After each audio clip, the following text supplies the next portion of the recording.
Hay varias maneras de ver la vida, distintas formas de afrontar los retos. Cada palabra y acción tiene un resultado. Crisis o cambio. Imposibilidad u oportunidad. Derrota o victoria. Destino o decisiones. Culpabilidad o responsabilidad. Mentira o verdad. Víctima o vencedor.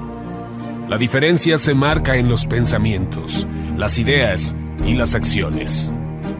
Esto es Mensajes de Victoria con Marco Tulio Carrascosa.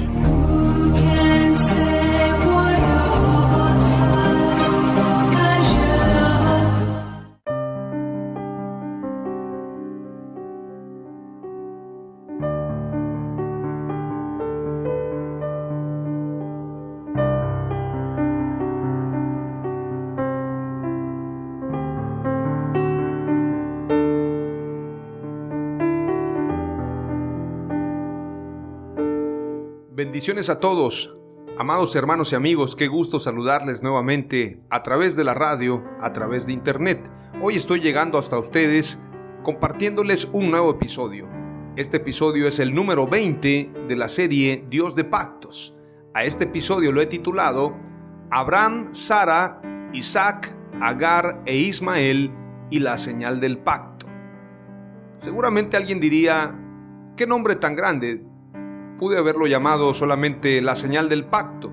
Sin embargo, quiero mencionar los 5 nombres, Abraham, Sara, Isaac, Agar e Ismael, dentro de esta señal del pacto, porque sin duda alguna no podemos pasar por alto el papel que juega Ismael también dentro de este acontecimiento. En este sentido, tenemos que señalar que también Ismael fue circuncidado, aunque la promesa, aunque el plan de Dios específicamente se lleva a cabo en Isaac. En este sentido vamos a desarrollar hoy el mensaje con un enfoque especialmente a través del pacto que Dios hace con Abraham y con un enfoque precisamente transversal, pero a la vez también a manera de un ciclo, donde la promesa que Dios le hace a Adán, la promesa que Dios le hace a Noé, también se la hace a Abraham, en el sentido de tener toda la tierra en heredad. Podemos decir claramente que los pactos han tenido que ver con que el hombre pueda tomar autoridad en la tierra, siempre y cuando se sujeten a Dios, siempre y cuando nos sujetemos a Dios y vivamos en obediencia, vivamos en santidad. Es imposible que podamos dominar esta tierra, que podamos establecer el reino de Dios viviendo una vida alejada de Dios. Dios quiere que seamos reyes y sacerdotes para Él, y esto tiene que ver con imperio, esto tiene que ver con reino, pero también tiene que ver con un sacerdocio que le adora, con un sacerdocio, con un ejército, con una estirpe de reyes y sacerdotes. Cuando menciono la palabra ejército, estoy hablando de multitud, pero también estoy hablando de un liderazgo, de un grupo importantísimo. No es un remanente. A veces hablamos mucho y esta palabra remanente es muy usada en diferentes iglesias. La palabra remanente, hablamos de poquitos. Son un remanente, somos un remanente, pero quiero decirte que Dios no le habló de pocos a Abraham. Mira las estrellas y las puedes contar, porque así será tu descendencia. Es decir, el llamado para los reyes y sacerdotes para Dios, para este linaje, no es para unos cuantos, es para un ejército, es para una multitud. Y este sacerdocio se establece a través de la adoración, a través de reconocer a Dios, a través de una obediencia. Y no puede haber sacerdocio si no hay comunión con Dios. Lamentablemente hoy en día hay muchos sacerdotes, y lo digo no hablando especialmente de la Iglesia Católica, porque muchos piensan que sacerdotes son los católicos. No. Sacerdocio tiene que ver con ministerio. Sacerdocio tiene que ver con nuestra casa. Y en este sentido, la Escritura dice claramente en un pasaje que tal cual es el sacerdote, así es el pueblo. Si el pueblo vive una vida alejada de Dios, es porque el sacerdote no sabe guiar al pueblo hacia Dios. Tal cual es el sacerdote, así será el pueblo. Y esto va en todos los sentidos, no solamente en el ámbito eclesiástico, también en el ámbito gubernamental, en el ámbito empresarial, en el ámbito familiar, porque nosotros somos reyes y sacerdotes para Dios, y esto tiene que ver con una cultura de vida, con un pensamiento, con una forma de vivir, con un estilo de vida basado en la fe en Dios. Abraham fue un rey y sacerdote para Dios.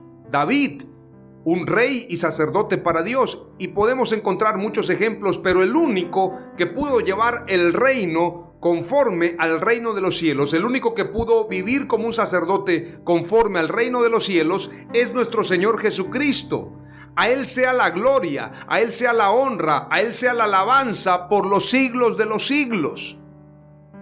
No se equivoca el apóstol Pablo en declarar: no hay justo ni aun uno.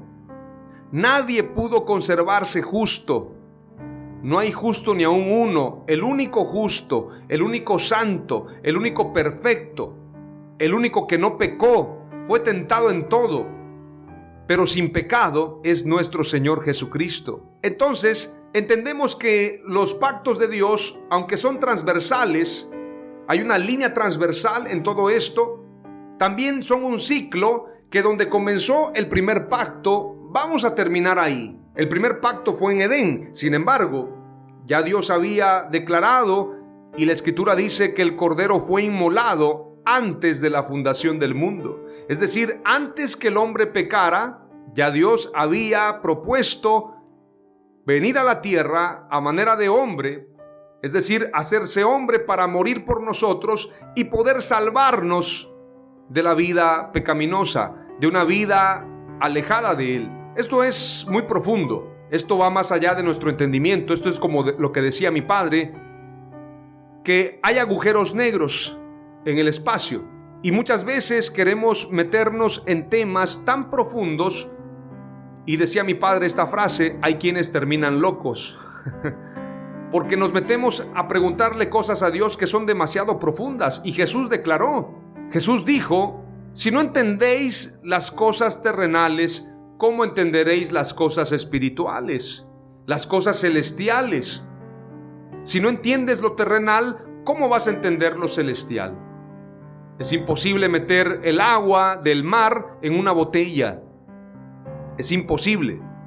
Entonces, tratar de entender a Dios a través de mentes humanas es imposible.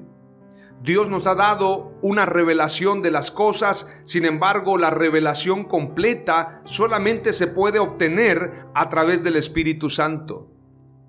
¿Sabía usted que no todos los colores podemos verlos? Hay colores que, si tú y yo pudiéramos ver colores que se salen del entendimiento y de la capacidad humana para poder verlos, hay colores que son demasiado fulgurosos, que si usted y yo viéramos algún color de estos, seguramente quedaríamos ciegos. En la Biblia encontramos en el libro de los Hechos que el apóstol Pablo tuvo un encuentro con Jesús, y por la luz que él miró, la luz de Jesús, él quedó sin poder ver durante un cierto tiempo. No quedó ciego totalmente, pero él no podía ver y necesitó un proceso para volver a ver. ¿Qué quiero decirte con esto? Muchas veces le hacemos preguntas a Dios que seguramente tienen respuesta. Sin embargo, esas respuestas solamente se pueden recibir si estamos en un nivel espiritual adecuado. Tratar de sobrellevar conocimientos que son muy profundos puede ser peligroso, puede ser fatal. Entonces, ¿por qué estoy comentando todo esto? Porque precisamente el Cordero de Dios fue inmolado antes de la fundación del mundo. Todo lo que ha sucedido, todo lo que está sucediendo, todo lo que sucederá, ya sucedió, ya fue. Esto es como una película en diferido. Ya sucedió. Es decir, ya el Señor conoce la película. Ya el Señor conoce toda la historia. Y Él es el mismo de ayer, de hoy y por los siglos. Lo que te estoy diciendo es que aunque tú pienses que puedes añadir alguna cosa a lo que ya está escrito, no se puede. Esto es un misterio, y no estoy hablando de la predestinación. Estoy hablando que Dios ya conoce todas las cosas. Él conoce nuestra vida, nuestra historia. Entonces, lo que quiero decirte es que la vida de Abraham, la vida de los patriarcas, la vida de David, no se salió de las manos de Dios. Él ya sabía. No es que Adán pecó y a raíz del pecado de Adán, Dios tuvo que sacrificar al cordero. A veces pensamos que fue un error de Dios. Es decir, Dios no sabía que Adán pecaría. Pero la Escritura dice que antes de la fundación del mundo, ya Dios había inmolado al cordero. Ya Dios había predestinado entregar su vida en una cruz. Estas son cosas muy profundas, difíciles de entender. Sin embargo, es lo que declara la Escritura. Pero el propósito de Dios es que tú y yo, que toda la humanidad entendamos que a pesar de nuestros errores, si ponemos nuestra mirada en Él, podemos alcanzar salvación, podemos alcanzar redención. La Escritura dice en Romanos capítulo 8, y voy a compartirlo el día de hoy hablando precisamente de esta señal del pacto. Romanos capítulo 8 declara que no debe de haber arrogancia en nosotros acerca de los judíos. Hay muchos cristianos que se han olvidado de Israel, hay muchos cristianos que han desechado a Israel y piensan que son más que los judíos, y eso es un grave error. Antes de entrar de lleno entonces a la palabra de Dios y poder compartirte lo que declara Romanos 8, voy a leer también Romanos 11. Quiero que vayamos rápidamente a lo que va a decirnos Génesis 17. No sin antes hacer una breve oración y pedir a Dios que nos dé sabiduría, revelación y que su unción se derrame sobre nosotros poderosamente. Oramos a Dios. Padre amado, te doy gracias en el nombre de Jesús por este tiempo. Gracias por tu palabra. Gracias por tu unción.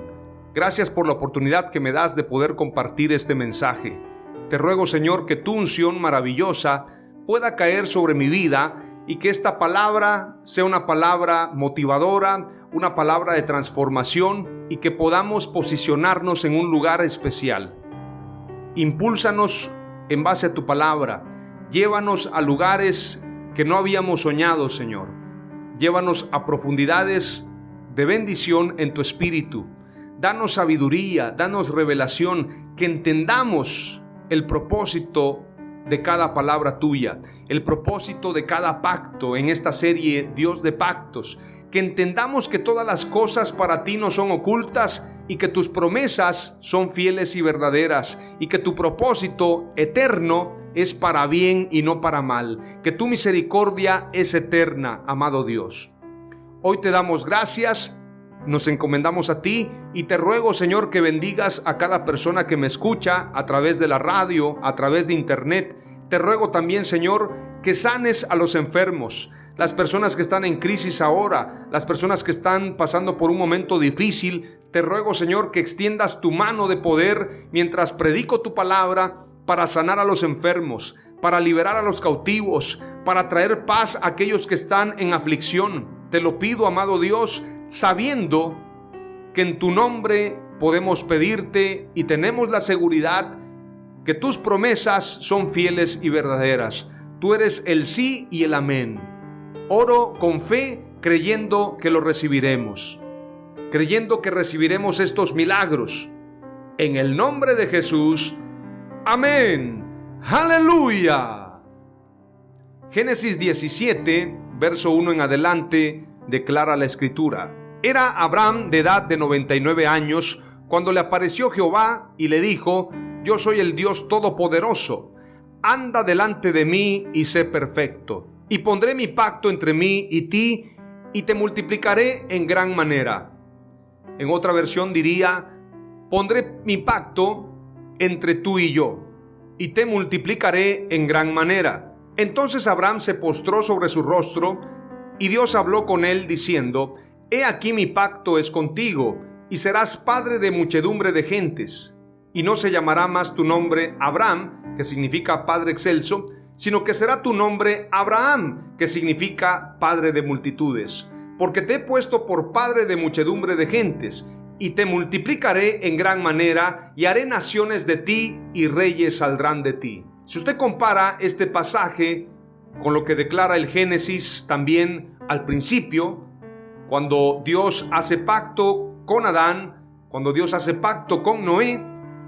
La palabra es la misma: llena la tierra y sojúzgala. Esto tiene que ver con reino. Sojuzgar una nación tiene que ver con poderío, tiene que ver con dominarla. Pero esta dominación no es a través de la fuerza. Qué curioso, amados hermanos, que aún los satanistas, aún los malvados, tienen sus propios protocolos. Ellos saben que no pueden dominar a alguien a través de la fuerza porque están transgrediendo sus principios. Qué curioso que aún los satanistas, para poder llevar un mensaje, son conscientes que tienen que introducir una cultura.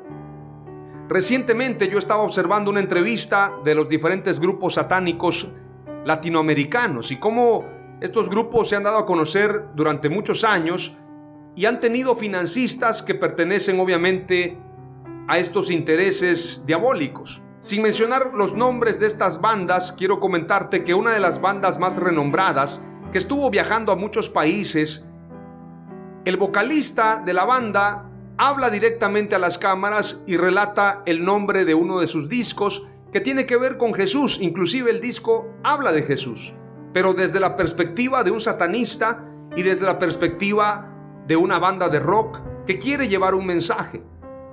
El vocalista dice: si nosotros trasladamos a Jesús a esta época, si Jesús viniera por segunda vez a la tierra, se encontraría con una iglesia diferente, con una iglesia que haría contraste con él.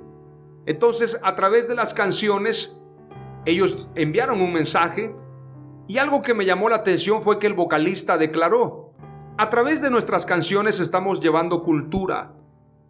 Nosotros creemos que la cultura no es a la fuerza.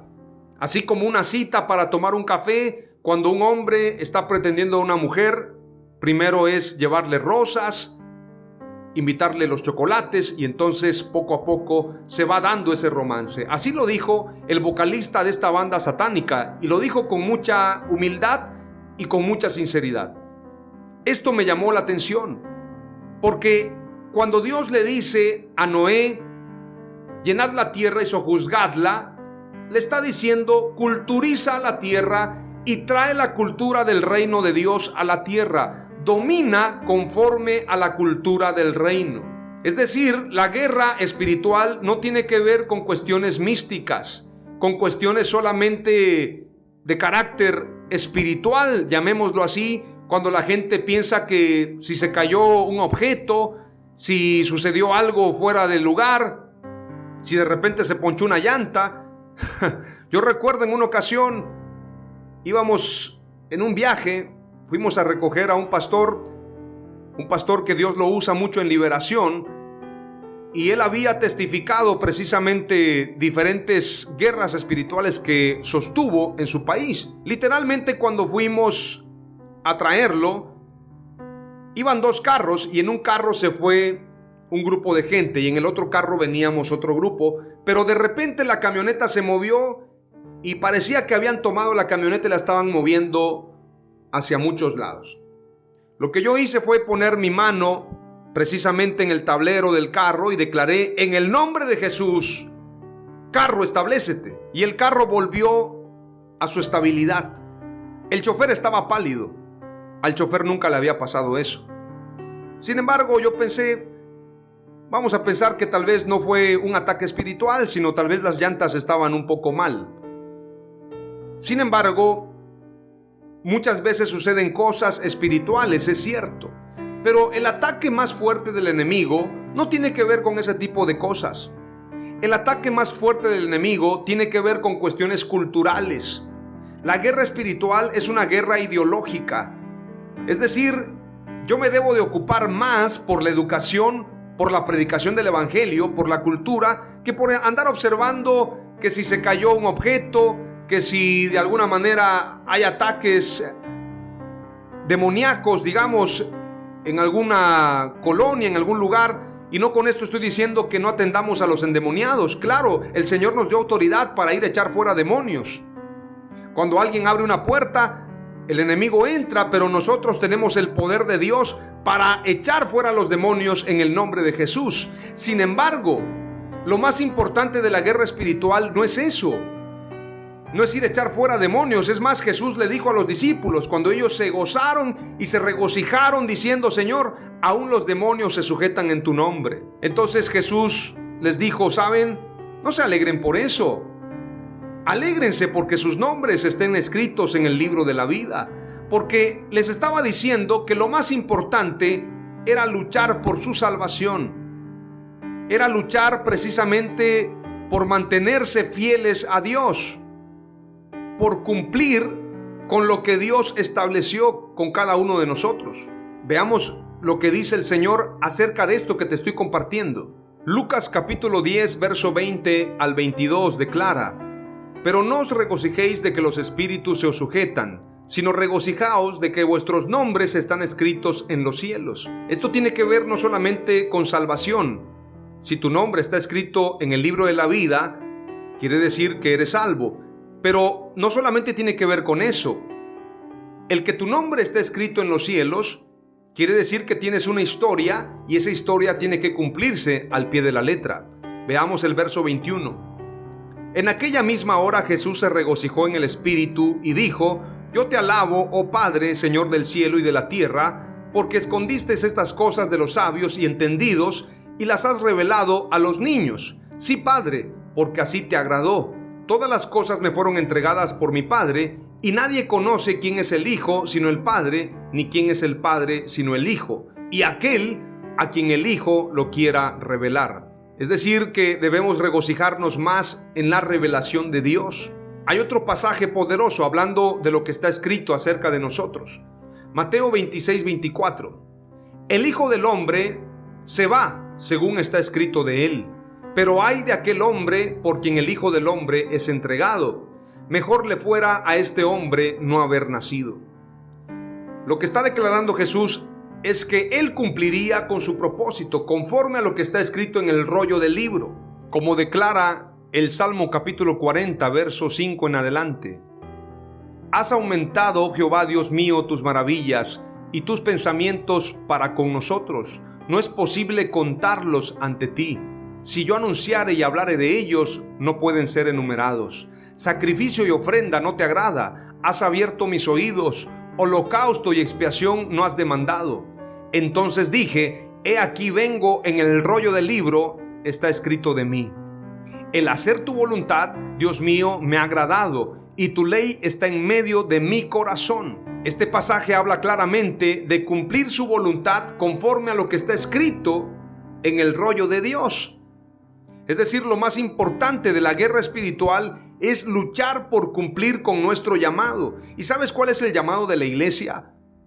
Muchas veces pensamos que el llamado de Dios tiene que ver con establecer una denominación, con construir templos, con predicar a través de una radio, con hacer eventos evangelísticos, con llevar de comer a los pobres. Y bueno, tenemos muchas misiones, muchos trabajos. Pero el problema no es la misión, sino la visión. La iglesia abarca muchas misiones, pero la visión lamentablemente muchas veces no la tiene clara. Cuentan que en una ocasión habían dos hombres pegando ladrillos.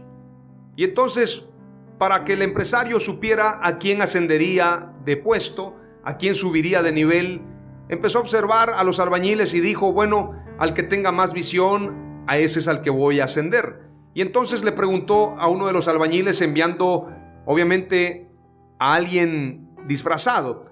Le dijo: mira, le vas a preguntar a los dos qué están haciendo, y el que te conteste de mejor forma, entonces a ese lo vamos a ascender de puesto.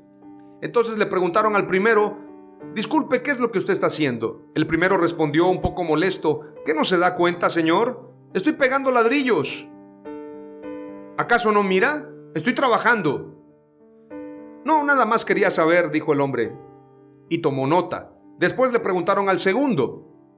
El segundo tardó en responder un poco más. Joven, disculpe, ¿qué está usted haciendo? Y no respondió. Sí, a usted le pregunto, ¿qué está realizando? Entonces el hombre tardó en responder y levantó la cabeza y dijo: buenos días, señor, Pues estamos construyendo un edificio. Aquí se va a construir un mall y estamos construyendo este edificio porque van a haber muchos locales y mucha gente va a venir a este lugar a comprar hamburguesas, a comprar ropa. Aquí va a ser un centro de recreación, un centro recreativo, un centro de diversión, pero sobre todo un lugar de atracción de inversiones. Entonces tomó nota también el consultor y platicando con el empresario le dijo, los dos estaban trabajando como albañiles, pero el que tiene más visión es el más joven. Entonces fue al que ascendieron de puesto. ¿Qué quiero decirte con esto? Por mucho tiempo nos enseñaron que iglesia es tener una denominación, tener un pastor, dar una ofrenda, dar el diezmo, predicar la palabra, y eso está excelente. Sin embargo, si tú piensas que para eso murió Jesús en la cruz, si para eso fueron los pactos que Dios hizo con el hombre, si para eso solamente para que alguien establezca una denominación, viva bien, tengamos un pastor renombrado que sale en la televisión, que entrevista a los famosos, otro que se hace llamar apóstol y que lo invitan a cruzadas. Bueno, si usted está pensando eso, si usted piensa que eso es iglesia, su visión está muy corta. Su visión está muy limitada. Es decir, pensar que para eso murió Jesús en la cruz es pensar de una manera muy corta. Jesús no murió en la cruz para eso. Jesús murió en la cruz para salvar al mundo. Porque de tal manera amó Dios al mundo que ha dado a su Hijo unigénito para que todo aquel que en él cree no se pierda, mas tenga vida eterna. Cuando Dios creó al hombre, lo creó para que se enseñoreara de la tierra, para dominar la tierra, para que todas las cosas se sujetaran a él. Los peces del mar, las bestias del campo, las aves de los cielos. Para que el hombre fuera el Señor de la creación. Pero para que el hombre también caminara en unidad, en amistad con Dios. Es decir, gobernar la tierra conforme a los propósitos de Dios. Vivir en una unidad con Dios. Ser uno con Dios. Gobernar la tierra conforme a los mandamientos de Dios. Conforme a la ley de Dios. Conforme a su palabra. Conforme a su cultura. Es decir, trasladar el reino de Dios a la tierra. Pero también vivir en adoración a Dios, es decir, ponerlo a Él siempre en primer lugar. Pero dentro de todo esto, de poner a Dios en primer lugar, de gobernar la tierra, hay un propósito muy especial de Dios para con nosotros, y es que tú y yo seamos felices. Yo he pensado y lo he dicho, y quiero escribirlo en un libro, porque Martín Lutero nos habló de 5 solas, y esto fue el espíritu de la Reforma. Sola Escritura, sola fide, sola gratia, solus Christus, soli Deo gloria. Sola Escritura, solamente la Escritura nos revela la verdad. Es decir, lo que esté fuera de la Escritura no es la verdad. Sola Escritura. Sola fide, solo por fe. Sola gratia, solo por gracia. No es por obras, es por gracia. Solus Christus, es decir, solo Cristo salva. Nadie más puede salvarnos. No nos salva la Virgen María, no nos salva un apóstol, no nos salva un arcángel. El único que nos salva es nuestro Señor Jesucristo.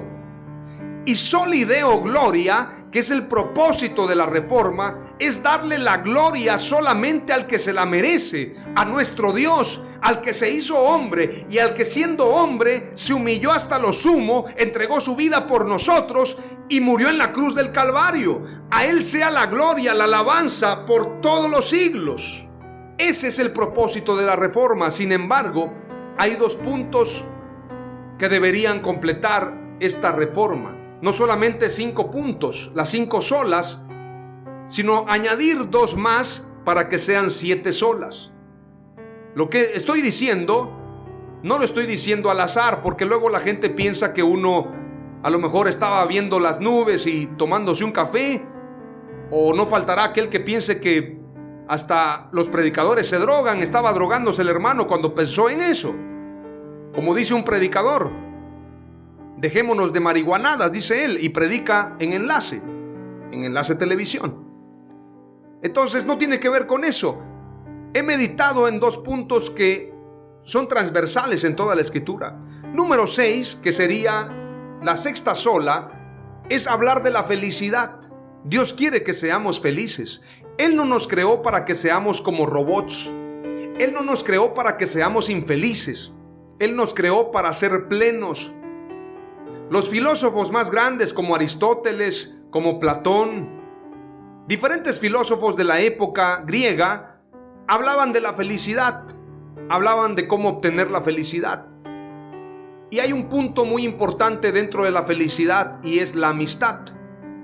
La amistad tiene que ver precisamente con esa convivencia. Pero nadie en la tierra puede darme, ningún amigo puede darme lo que Dios me va a dar. Ninguna amiga, ni siquiera la compañera. Como dice Nelson Ned, un carente busca a otro carente. La felicidad solamente nos la puede dar Dios. Entonces, la sexta sola tiene que ver con la felicidad, que es el propósito por el cual Dios nos creó también, para ser felices. Por eso nos creó con todos estos órganos que tenemos. En el caso de las mujeres, tienen una escultura, son hermosas. No hay mujer que sea fea. En el caso de los hombres, tenemos una estructura, tenemos brazos fuertes, tenemos piernas fuertes, tenemos más fortaleza que la mujer, es decir, somos un complemento el uno del otro. Pero qué curioso que Dios nos rodeó de toda una obra de arte, la creación. Tenemos diversidad de climas, tenemos playas, tenemos montañas, tenemos árboles, tenemos muchas aves, diferentes animalitos. Toda la creación, las diferentes frutas, verduras, para que tú y yo nos gocemos con esta creación. ¿Por qué piensa usted que usted va a vivir en el cielo? De hecho, yo he pensado, y no estoy blasfemando, yo no estoy diciendo que el reino de los cielos sea aburrido, no me vaya a malinterpretar. Pero mucha gente piensa que vamos a vivir en el cielo y se imagina, como en las caricaturas, como en las películas, al apóstol Pedro en la entrada y alguien entrando ahí. ¿Cuál es su nombre? Pedro Pérez López. A ver, permítame, voy a ver si está en la lista de los que son salvos. Bueno, como se llama Pedro, creo que sí, usted es salvo, porque los Pedros, la mayoría fueron salvos. Entonces imagínese que en la entrada está el apóstol Pedro. Y entonces piensan que el cielo es lleno de nubes, a manera de algodones. Te van a dar un arpa. A ver, ¿qué instrumento tocabas allá? El piano. Bueno, a ti te va a tocar un piano, a ti te va a tocar un arpa, a usted le va a tocar una flauta. Y pensamos que el reino de los cielos es así, que vamos a estar alabándolo todo el tiempo en los cielos, en las nubes. Esto es un error, porque la escritura dice que se establecerá el reino milenial, y la escritura habla también de un reino eterno donde jugarán el lobo y el cordero, donde la serpiente y el león jugarán, donde el niño podrá tocar al león. Esto fue el propósito en el Edén al principio de la creación. Entonces todas las cosas que están creadas fueron creadas para el hombre, para que el hombre se enseñoreara de ellas y pudiera disfrutarlas. Entonces la sexta sola debería ser sola plenitud en Dios. Solamente en Dios yo puedo ser un hombre pleno. No puedo tener plenitud, felicidad, gozo, alegría en otras cosas que no provengan de Dios.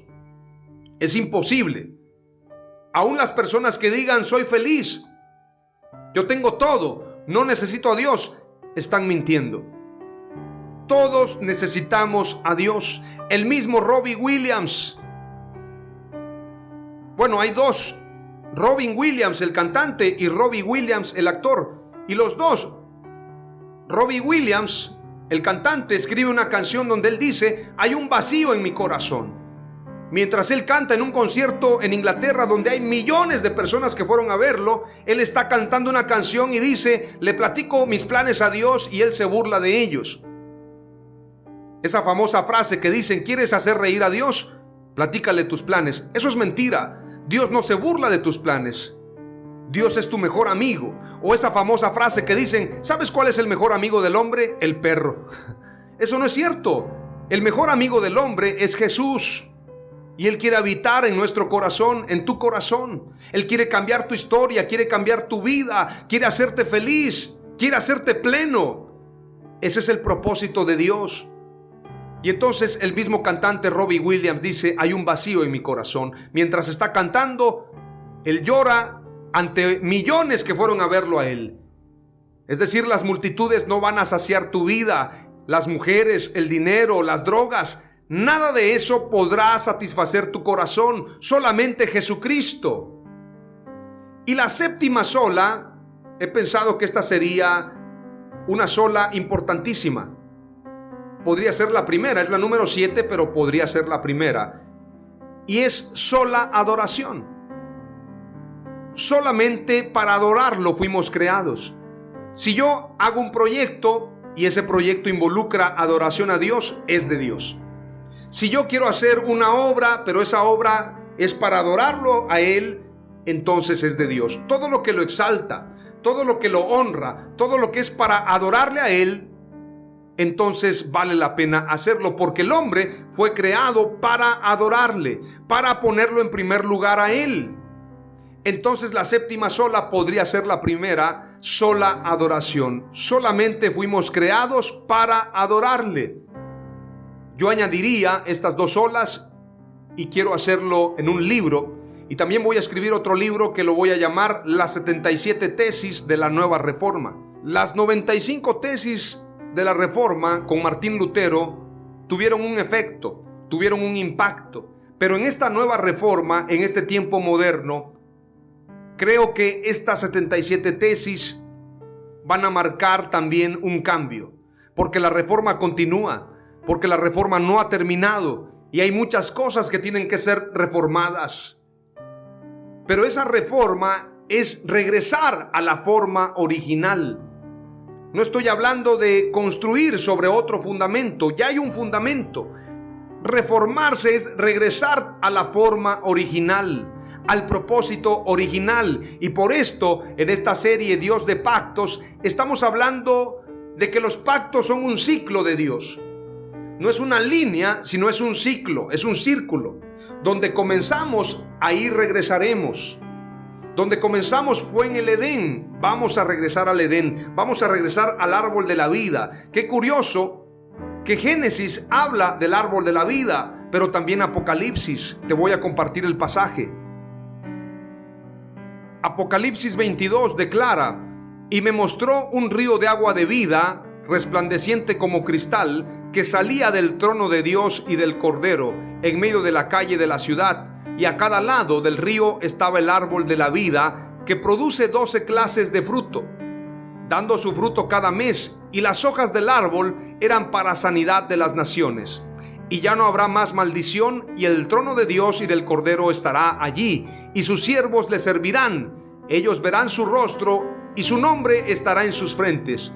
Y ya no habrá más noche, y no tendrán necesidad de luz de lámpara ni de luz del sol, porque el Señor Dios los iluminará y reinarán por los siglos de los siglos. ¿Acaso no nos está mostrando Dios el regreso al Edén? Lo que se perdió en el Edén se va a recuperar, pero el único camino, y quien es el árbol de la vida en realidad, es nuestro Señor Jesucristo. Él es el camino, la verdad y la vida. Nadie viene al Padre sino a través de Jesucristo. Entonces, quiero que entiendas el propósito de los pactos. Vamos a continuar entonces con lo que declara la Escritura en Génesis capítulo 17. Ahora vamos a leer el verso 7.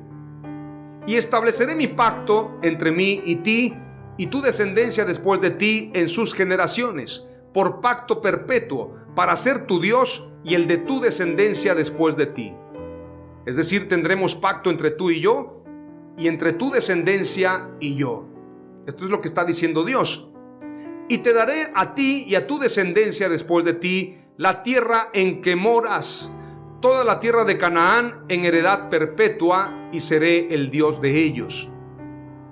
Si analizamos pasajes anteriores, Génesis 13 para ser precisos, cuando se separan Abraham y Lot, Lot toma una tierra que parece ser mejor que la que va a tomar Abraham, precisamente donde se ubicaba Sodoma.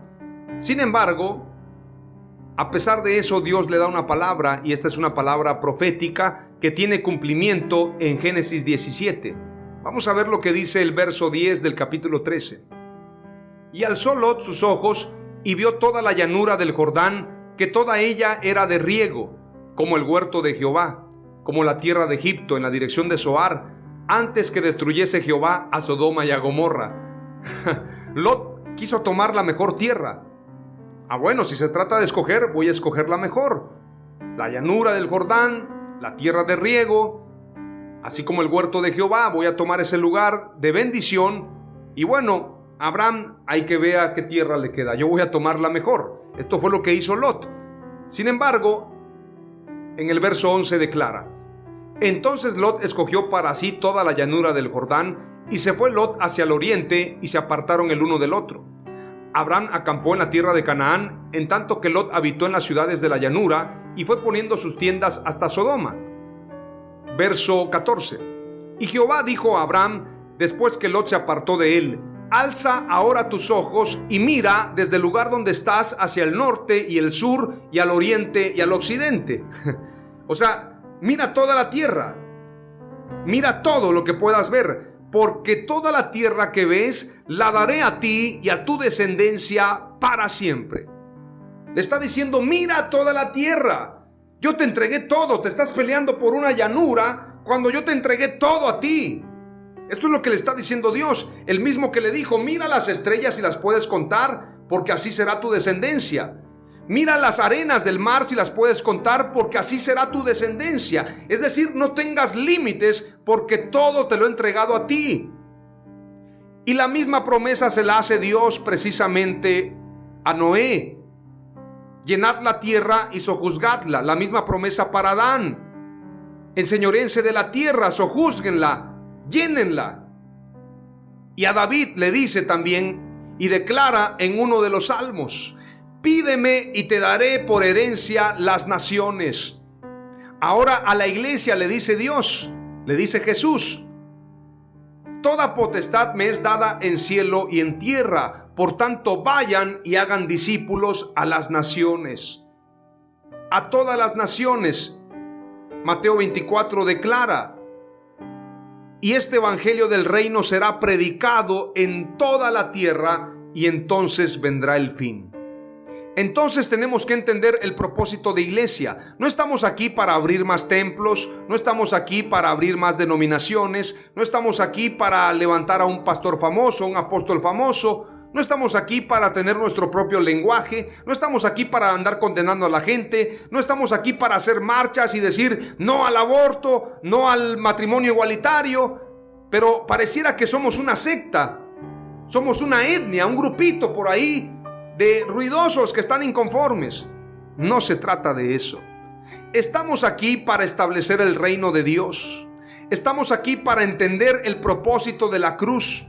Estamos aquí para entender el propósito de los pactos. Estamos aquí para dominar todas las cosas y que todas las cosas estén bajo nuestros pies, como declara la carta a los Efesios. Capítulo 1 y verso 15 en adelante dice: por esta causa también yo, habiendo oído de vuestra fe en el Señor Jesús y de vuestro amor para con todos los santos, no ceso de dar gracias por vosotros, haciendo memoria de vosotros en mis oraciones, para que el Dios de nuestro Señor Jesucristo, el Padre de gloria, os dé espíritu de sabiduría y de revelación en el conocimiento de Él, alumbrando los ojos de vuestro entendimiento, para que sepáis cuál es la esperanza a que Él os ha llamado, y cuáles las riquezas de la gloria de su herencia en los santos, y cuál la supereminente grandeza de su poder para con nosotros los que creemos, según la operación del poder de su fuerza, la cual operó en Cristo, resucitándole de los muertos y sentándole a su diestra en los lugares celestiales, sobre todo principado y autoridad y poder y señorío, y sobre todo nombre que se nombra, no solo en este siglo, sino también en el venidero. Aquí viene la clave. Verso 22. Y sometió todas las cosas bajo sus pies, y lo dio por cabeza sobre todas las cosas a la iglesia. Escuche bien, a la iglesia, a ti y a mí. Verso 23. La cual es su cuerpo, la plenitud de aquel que todo lo llena en todo. Entonces, como que nos va quedando claro el propósito de los pactos, el propósito de las promesas de Dios, el propósito de la cruz. Vamos a seguir leyendo lo que dice la Escritura en Génesis 17, verso 9. Ahora dice: dijo de nuevo Dios a Abraham: en cuanto a ti, guardarás mi pacto, tú y tu descendencia después de ti por sus generaciones. Este es mi pacto que guardaréis entre mí y vosotros y tu descendencia después de ti. Será circuncidado todo varón de entre vosotros. Circuncidaréis pues la carne de vuestro prepucio, y será por señal del pacto entre mí y vosotros.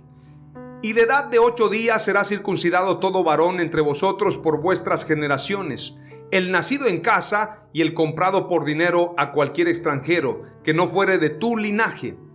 Debe ser circuncidado el nacido en tu casa y el comprado por dinero, y estará mi pacto en vuestra carne por pacto perpetuo. Verso 14.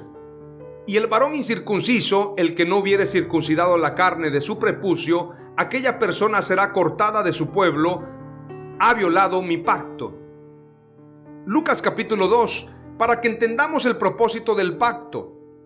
Este propósito era para definir de dónde vendría la simiente que habría de aplastarle la cabeza a la simiente de la serpiente. Recordemos lo que señala Génesis 3:15. Tu simiente le herirá en la cabeza y la simiente de la serpiente te herirá en el calcañar. Voy a leerte textualmente lo que dice Génesis 3:15. Y pondré enemistad entre ti y la mujer, y entre tu simiente y la simiente suya. Esta te herirá en la cabeza y tú le herirás en el calcañar. La simiente tiene que ver precisamente con el nacimiento del Mesías. El Mesías fue quien hirió la cabeza de la serpiente. Quien le aplastó la cabeza a Satanás fue el Mesías, fue Jesús. Y la serpiente herirá en el calcañar porque Jesús murió en la cruz. Obviamente sufrió en la cruz para poder salvarnos. Sin embargo, esta mordedura en el calcañar también se traduce en persecución para el pueblo de Dios. Pero quienes le vamos a aplastar la cabeza a Satanás somos la iglesia. Como lo leía en Efesios capítulo 1, todas las cosas las puso por debajo de los pies de la iglesia. Este es el señorío que Dios nos entregó. Por esto somos de la simiente. Y la promesa es para la mujer. A través de María vino el Mesías. Pero qué curioso que había una señal para ese pacto. Y Jesús cumplió al pie de la letra esa promesa. Vayamos rápidamente a lo que señala Lucas capítulo 2, verso 21 en adelante. Cumplidos los 8 días para circuncidar al niño, le pusieron por nombre Jesús, el cual le había sido puesto por el ángel antes que fuese concebido. Y cuando se cumplieron los días de la purificación de ellos, conforme a la ley de Moisés, le trajeron a Jerusalén para presentarle al Señor. Como está escrito en la ley del Señor: todo varón que abriere la matriz será llamado santo al Señor. Y para ofrecer conforme a lo que se dice en la ley del Señor, un par de tórtolas o 2 palominos. Ahora, si leemos Lucas 3, este acto de la circuncisión tiene que ver con la simiente, tiene que ver con la señal de la simiente, porque al niño lo presentan, escuche bien, al niño cuando lo presentan desnudo. ¿Por qué lo digo? Porque la única forma de saber que un niño está circuncidado es viendo su desnudez. No podía ser que el niño trajera un pañal y ¿cómo saber que fue circuncidado? No, porque lo dicen. Si era un mandato, tenía que ser visto. Veamos lo que dice la Escritura. Jesús fue circuncidado. Pero ahora vamos a ver lo que declara precisamente Lucas capítulo 3. Dice la Escritura. En el verso 32 declara: hijo de David, hijo de Isaí, hijo de Obed, hijo de Booz, hijo de Salmón, hijo de Nazón, hijo de Aminadab, hijo de Aram, hijo de Esrom, hijo de Fares, hijo de Judá, hijo de Jacob, hijo de Isaac, hijo de Abraham, hijo de Taré, hijo de Nacor, hijo de Seruc, hijo de Ragaú, hijo de Pelec, hijo de Eber, hijo de Sala, hijo de Cainán, hijo de Arfaxad, hijo de Sem, hijo de Noé, hijo de Lamec, hijo de Matusalén, hijo de Enoc, hijo de Jared, hijo de Mahalalel, hijo de Cainán, hijo de Enos, hijo de Set, hijo de Adán, hijo de Dios. Es decir, la simiente, el linaje. Y veamos la figura. Cuando presentan a Jesús, tiene que ser desnudo. Obviamente podía traer algún envoltorio, pero tenía que verlo el sumo sacerdote, porque fue presentado en el templo. Entonces tenía que ver lo que venía circuncidado. Y dentro de la genealogía de Jesús, obviamente, él cumple con todos los requisitos para ser el Mesías, en base a las promesas de los pactos. Entonces el propósito de la circuncisión era precisamente para cumplir con este principio. No era para que los niños, porque muchos piensan en qué sentido podía ser una señal la circuncisión. No era para que el niño circuncidado o el adolescente, toda la gente supiera que era circuncidado. No se trata de eso. Si la Biblia dice que es una señal y tiene que ver con un pacto, y ese pacto tiene que ver con la salvación del mundo, tiene que ver con la simiente que ha de aplastarle la cabeza al enemigo, la señal sería ante el sumo sacerdote. La señal sería proteger esa simiente, proteger ese linaje hasta la presentación de ese niño ante el sumo sacerdote y se cumpliera ese linaje, esa línea, esa descendencia hasta llegar al Mesías. Ese es el propósito precisamente de la circuncisión. Sin embargo, también tiene que ver con sujetarse a un estilo de vida que tiene que ver con los mandamientos de Dios, porque los que se circuncidaban tenían que guardar la ley. Más adelante, después de Abraham, viene la ley de Moisés, el pacto con Moisés, y los que se circuncidaban tenían que guardar la ley. Entonces tiene que ver con un estilo de vida, tiene que ver con una forma de ser, con un caminar conforme a los mandamientos de Dios. Vamos a seguir leyendo lo que dice Génesis 17, verso 15 en adelante. Dijo también Dios a Abraham: a Sarai tu mujer no la llamarás Sarai, mas Sara será su nombre. Y la bendeciré y también te daré de ella hijo. Sí, la bendeciré y vendrá a ser madre de naciones, y reyes de pueblos vendrán de ella. Entonces Abraham se postró sobre su rostro y se rió, y dijo en su corazón: a hombre de 100 años ha de nacer hijo, y Sara ya de 90 años ha de concebir.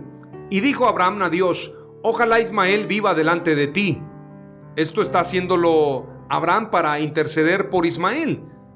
Respondió Dios: ciertamente Sara tu mujer te dará a luz un hijo, y llamarás su nombre Isaac, y te confirmaré mi pacto con él como pacto perpetuo para sus descendientes después de él.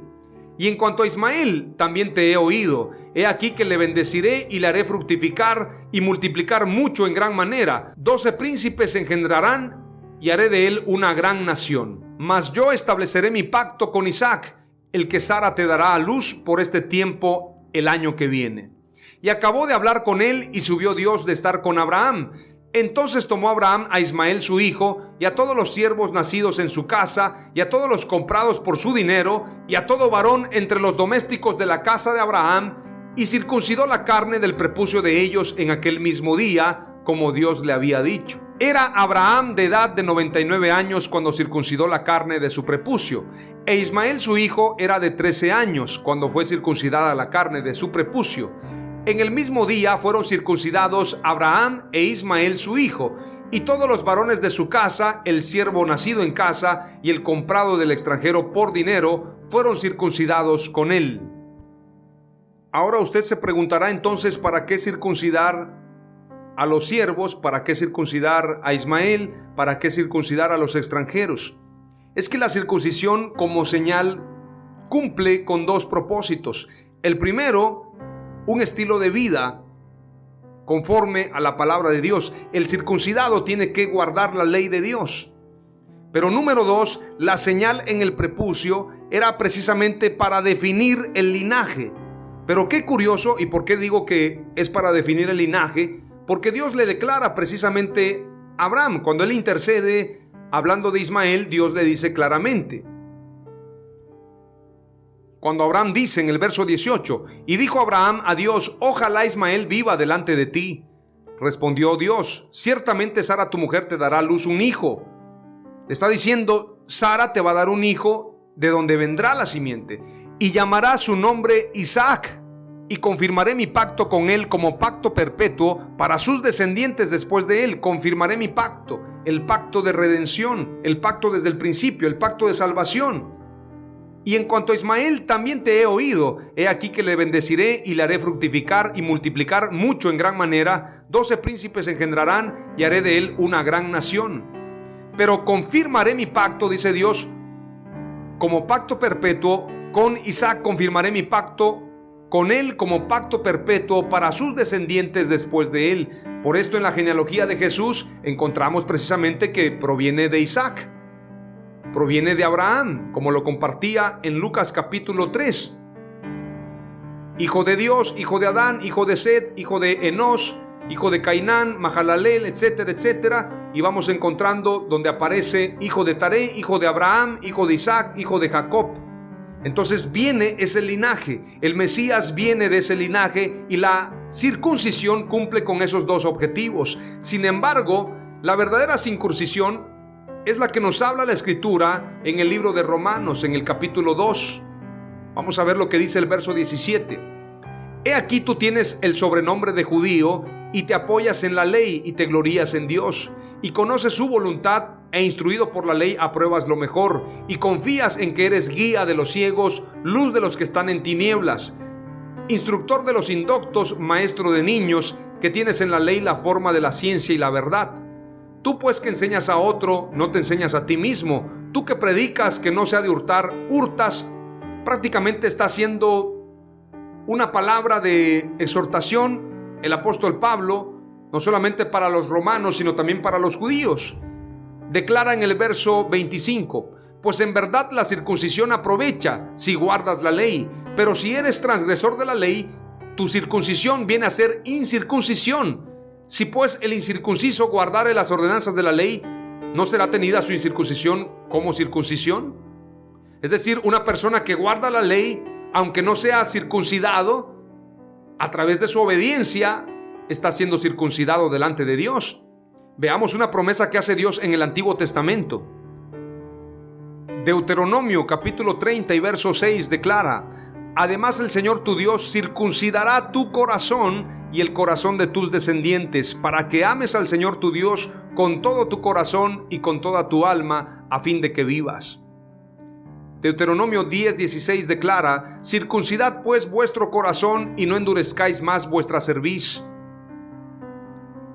Jeremías 4:4 declara: circuncidaos para el Señor y quitad los prepucios de vuestros corazones, hombres de Judá y habitantes de Jerusalén, no sea que mi furor salga como fuego y arda y no haya quien lo apague a causa de la maldad de vuestras obras. La circuncisión no es en el pene, es en el corazón.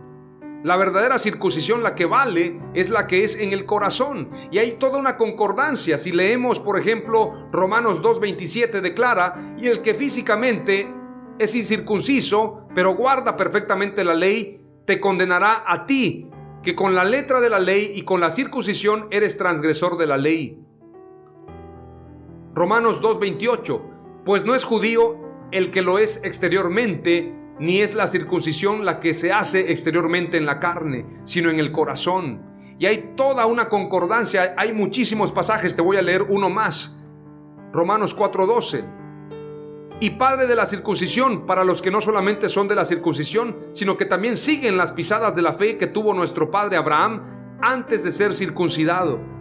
Es decir, que Abraham guardó la fe antes de la circuncisión. Nosotros provenimos de la fe y no de la circuncisión necesariamente. Para guardar la ley tenemos que circuncidar nuestro corazón y no nuestro prepucio. Es interesante decir todo esto. Hemos llegado al final y te comparto 7 palabras clave con todo el corazón. Deseo que haya sido de mucha bendición para ti este mensaje. Número 1. Cuando Dios quiere bendecirte, te demandará perfección. Número 2. La multiplicación y el crecimiento es una promesa del pacto. Número 3. Cuando adoras a Dios, Él afirma su pacto contigo. Número 4. Dios te cambia el nombre para cambiar tu historia. Número 5. La circuncisión es señal del pacto de Dios y su simiente. Número 6. La verdadera circuncisión es la que nos da Jesucristo. Número 7. La circuncisión del corazón es la verdadera circuncisión. Oramos a Dios. Padre amado, te doy gracias en el nombre de Jesús por este mensaje. Te ruego, Señor, que nos des sabiduría y que podamos entender el propósito del pacto de la circuncisión. Que entendamos que tuvo un propósito para anunciar la simiente, anunciar el linaje, anunciar al Mesías, pero también convertirnos en hombres y mujeres fieles a ti, que guardan tu palabra. Señor, que entendamos que la mayor circuncisión no es la del prepucio de nuestro pene como hombres, sino la circuncisión más importante es la del corazón. Que podamos serte fiel y guardar tu palabra. Te amamos, Señor, y bendecimos tu nombre. En el nombre de Jesús. Amén. Aleluya.